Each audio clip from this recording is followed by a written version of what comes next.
Nous vous parlons depuis ces derniers mois des difficultés de l'industrie de la volaille, mais qu'en est-il de la filière Label Rouge? L'exemple bien connu en Bretagne, c'est celui des chapons de Janzé, l'un des 30 labels rouges français de la volaille.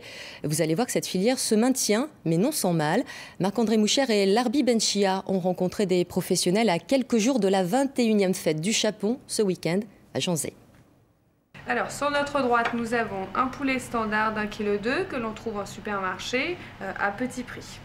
Sur notre gauche, nous avons un poulet Label Rouge, celui que l'on a choisi de cuisiner pour ses qualités gustatives et son élevage en plein air.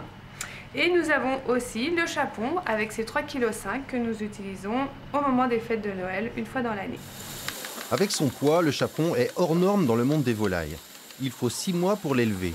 Arrivé en juillet, il est castré au bout d'1 mois et nourri de céréales. Il est lâché en plein air tous les jours.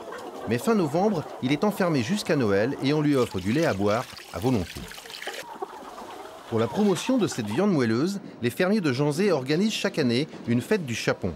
Tous participent et savent que l'enjeu est énorme. Derrière ces 35 000 chapons vendus pour les fêtes, c'est la réputation de leur coopérative qu'ils défendent. La marque aura vendu cette année plus de 6 millions de volailles. Les poulets de Janzé, ça marche parce que c'est la qualité qui est mise en avant, c'est-à-dire le label rouge. Et en plus de ça, nous mettons en place la production qu'on a vendue et non pas produire bêtement un produit dont on ne sait pas s'il y a vraiment un marché. Ici, on se rappelle les déboires du passé. En 2007, l'abattoir d'Oux, en désaccord sur les prix, avait rompu avec la coopérative. Il a fallu se battre pour retrouver un partenaire et des clients. Pour les éleveurs adhérents, le but reste le même, s'assurer des revenus complémentaires pour vivre à deux, le plus souvent, sur de petites exploitations laitières.